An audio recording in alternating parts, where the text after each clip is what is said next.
الصلاۃ والسلام علیکہ یا رسول اللہ وعلی آلکہ و اصحابکہ یا حبیب اللہ۔ کے مسلمان بنے، روح کے مسلمان بنے، زبان کے مسلمان بنے۔ ایک ہندو نے نا کتاب لکھی ہے حضور علیہ الصلوۃ والسلام کے سیرت مبارکہ پر، ہندو نے۔ وہ ہندو کہتا ہے کہ میں نے نا عجیب منظر دیکھا ہے عرب کے لوگوں کا۔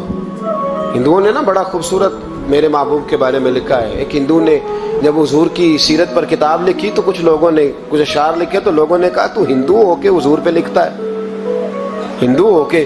تو اس نے بڑا عجیب جملہ کہا، کہنے لگا ہو جائے عشق کسی سے کوئی چارہ تو نہیں، اور صرف مسلم کا محمد پہ اجارہ تو نہیں، صرف مسلم کا محمد پہ۔ اور پھر کہنے لگا نام و نسب سے اگرچہ ہندو ہوں پر کملی والے میں تیرا سادھو ہوں، کملی والے میں تیرا سادھو، میں تو ساتھ دیوانہ ہوں یا رسول اللہ آپ کا۔ تو نبی پاک علیہ السلام کے بارے میں لوگ لکھتے ہیں، وہ کہتے ہیں وہ محبت سے نہیں لکھ رہا، وہ سمجھ لیں کہ ایک عالمی تجزیہ نگار ہے تو ایک تجزیہ دے رہا ہے۔ کہتا ہے میں نے دو قسم کے عرب دیکھے، دو قسم کے۔ ایک عرب میں نے وہ دیکھے جو اتنے انا پرست ہیں، اتنے خود غرض ہیں، اتنے اپنے ذات کے بت میں الجھے ہوئے ہیں کہ وہ ایک حوض پہ اپنے گھوڑوں کو پانی پلانے گئے، 10 15 20 گھوڑوں کو پانی پلانے گئے ہیں تو جھگڑا ہو گیا، پہلے میں نے پلانا ہے، میں بڑا چودھری ہوں۔ اس نے کہا نہیں میں تجھ سے بڑا ہوں، پہلے میں نے پلانا ہے۔ اس پہ جھگڑا ہوا، وہ غیر جانبدار تجزیہ نگار کہتا ہے اس پہ جھگڑا ہوا، لڑائی ہوئی، قتل ہوئے، اتنے قتل ہوئے کہ یہ قتل نسلوں تک چلے، نسلوں تک یہ قتل آگے بڑھے۔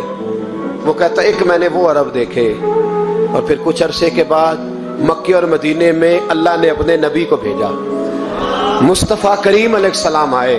کہتا پھر انہی عربوں کا میں نے ایک اور رنگ بھی دیکھا، انہی عربوں کا میں نے ایک اور رنگ، وہ جو گھوڑے کو پانی پلانے پر لڑ رہے تھے، آج میں نے دیکھا کہ ایک جنگ کے موقع پر 3 صحابہ یا 7 صحابہ زخمی پڑے، زخموں سے چور ہیں۔ ایک آدمی پانی کا پیالہ لے کے آیا، ایک کو کہا پانی پی لو، زخمی ہو، شدید زخمی ہو، نزع کا عالم ہے، تھوڑی دیر میں ہو سکتا ہے شہادت نصیب ہو، پی لو۔ کل جو گھوڑے کو کہتا تھا پہلے میں نے پلانا ہے، میں نے پلانا ہے، آج وہی قوم میں نے عجیب رنگ دیکھا، کہا پانی پی لو۔ تو کہنے لگا یار میں تھوڑا زخمی ہوں، یہ جو میرے ساتھ لیٹا ہے یہ زیادہ زخمی ہے، پہلے اس کو پلا دے، میرے بھائی کا بھلا ہو جائے۔ کہتا پانی لے کے اس کے پاس پہنچے، اس کو کہا تو پی لے، تو وہ کہنے لگا نہیں میں زخمی ضرور ہوں پر جوان ہوں، یہ میرے ساتھ جو صحابی لیٹے ہیں یہ زخمی بھی ہیں بوڑھے بھی ہیں، ان کو پہلے پلا۔ میں بات کہتے ہیں میں تیسرے کے پاس گیا تو اس نے کہا نہیں یار چوتھے کو پلا، وہ زخمی بھی ہے بیمار بھی ہے، اسے زیادہ ضرورت ہے۔ کہتے چوتھے کے پاس گیا تو وہ تڑپ اٹھا، کہنے لگا 5ویں کو پلا، اس لیے کہ اسے زخم مجھ سے پہلے لگا ہے، اس کا جہاد بھی مجھ سے سخت ہے۔ کہتے اس کے پاس گیا تو کہنے لگا یار 6 کے پاس چلا جا، اس لیے کہ اس کا وقت مجھے زیادہ قریب لگ رہا ہے۔ کہتے ہیں میں 6 کے پاس گیا تو وہ بول اٹھا، کہنے لگا وہ 5 جس رسول کا کلمہ پڑھتے تھے میں بھی اسی محمد کا ماننے والا ہوں، تو مجھے نہ پلا 7ویں کو پلا۔ کہتے ہیں اس کے قریب گیا اور میں نے وہ منظر دیکھا کہ وہ کہنے لگا نہیں اگر وہ 6 قربانی دے سکتے ہیں تو میں نے بھی نبی پاک سے تربیت لی ہے، تو پہلے کے پاس جا۔ کہتے ہیں میں اس کے پاس جا کے کھڑا ہوا تو روح پرواز کر گئی، میں دوسرے کے پاس گیا تو کلمہ پڑھ کے شہادت کا جام پی گیا، میں تیسرے کے پاس گیا تو حوض کوثر تک وہ بھی پہنچ گیا۔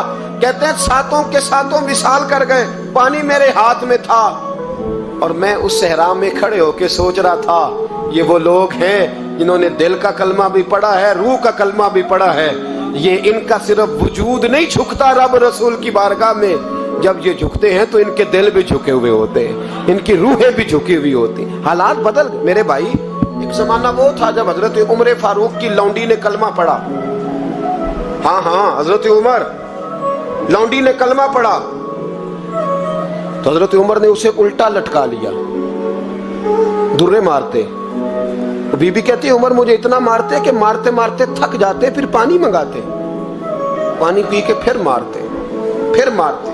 یہ وہی عمر ہے جو کہتے جو کلمہ پڑھے گا گردن کاٹ دوں گا، یہ وہی عمر ہے جو کوئی غریب مسکین قریب نہیں پھٹک سکتا تھا، لونڈی کو دروں سے مارتے، وہی عمر کلمہ پڑھ گئے۔ اور پہلے تو ایک قبیلے کے سردار تھے نا بھائی، پہلے ایک قبیلے کے سردار تھے تو الٹا لٹکا کے مار چاہیے تھا نا، جب امیر المومنین بنتے زیادہ سخت ہو جاتے اور ان کے اندر سختی آتی اور امیر المومنین بن گئے۔ 24 لاکھ مربع میل پر حکومت، 24 لاکھ مربع میل کا حکمران، چہرے پہ نقاب پہنا، کنز العمال میں روایت موجود، وہی عمر جو کل غریب عورت کو دروں سے مارتے ہیں، وہی عمر۔ انقلاب آ گیا، سوچ بدل گئی، نگاہ اور دل مسلمان ہو گئے۔ عمر گزر رہے ہیں، ایک گھر سے بچوں کے رونے کی آواز آئی، چہرے پہ نقاب پہنے عمر رک گئے، افلا غلام ساتھ تھا، کہنے لگے پتہ کر کوئی مسئلہ ہے۔ دروازے پہ دستک دی، بی بی تیرے بچے کیوں روتے؟ کہنے دوڑ جاؤ، کون ہوتے ہو؟ تمہیں کیوں بتاؤں؟ غریب ہر ایک کو نہیں داستان بتائیں، ابھی ایک جماعت آ گئی، مجھے بتاؤ میں حل کروں گا، پھر دوسرا آ گیا زخم ٹٹولنے، مجھے بتاؤ میں کس کس کے سامنے زخم کھولیں، کس کس کو بتائیں؟ بی بی کہنے لگی جا دوڑ جا، درجنوں آتے ہیں روز پوچھتے ہیں، پوچھ کے تو بھی جا، آدھی رات کو تو کون ہے؟ حضرت عمر منت کرنے لگے، کہنے لگے بی بی تیری مہربانی بتا تیرے بچے کیوں روتے ہیں؟ تو عورت تڑپ کے بولی، کہنے لگی تو نہیں جاتا تو سن پھر، میرے بچوں کی غلطی یہ ہے کہ یہ غریب بھی ہیں اور یتیم بھی ہیں، ان کی غلطی ہے کہ ان کا باپ چلا گیا ہے، ان کی غلطی یہ ہے میں نے غریب گھروں میں پرورش پائی ہے، ان کی غلطی یہ ہے کہ ان کا دادا رئیس نہیں تھا، ان کی کوتاہی یہ ہے کہ ان کا نانا جاگیردار نہیں تھا، ان کی غلطی یہ ہے کہ ان کی ماں جہیز میں کچھ لے کے نہیں آئی، اور کیا پوچھنا ہے؟ حضرت عمر کہنے لگے بہن ماجرا کیا ہے؟ کہنے لگی باپ انتقال کر گیا، عمر جب سے حکمران بنا ہے اس گاؤں میں کبھی اس نے پھیرا ہی نہیں ڈالا، وہ آیا ہی نہیں، میری غریبنی کے بچے ساری ساری رات بھوک سے روتے، وہ کبھی آیا ہی نہیں، یہ غلطی ہے۔ پہلے تو میں کچھ نہ کچھ ان کو خشک روٹی کھلا دیتی تھی، آج تو گھر میں کوئی شے نہیں، شام سے لے کر پانی اور روڑے ہنڈیا میں ڈالے ہیں، پکاتی جاتی ہوں، کہا تھا چلو سو جائیں گے اور بھوک بڑی ظالم ہے، نیند بھی نہیں آنے دیتی، سب روگاں دا روگ محمد، جس دا نام غریبی کنڈ ولا کے لنگ جاندے نہیں دوست یار قریبی، کب بھوک بڑی ظالم ہے، پیٹ بھوکا ہو تو یہ بھی نہیں آتی، سوچتی تھی سوچ اب تہجد کا وقت ہے پر سوتے نہیں، اب بتاؤ میں کیا کروں؟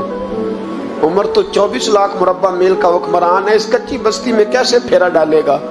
حضرت عمر دوڑے گئے، 60 سال عمر، کندھے پہ اناج کا تھیلا رکھا، کندھے پہ، غلام کہتے حضور مجھے دے دیں، فرمایا بتا قیامت میں بھی میرا بوجھ اٹھائے گا؟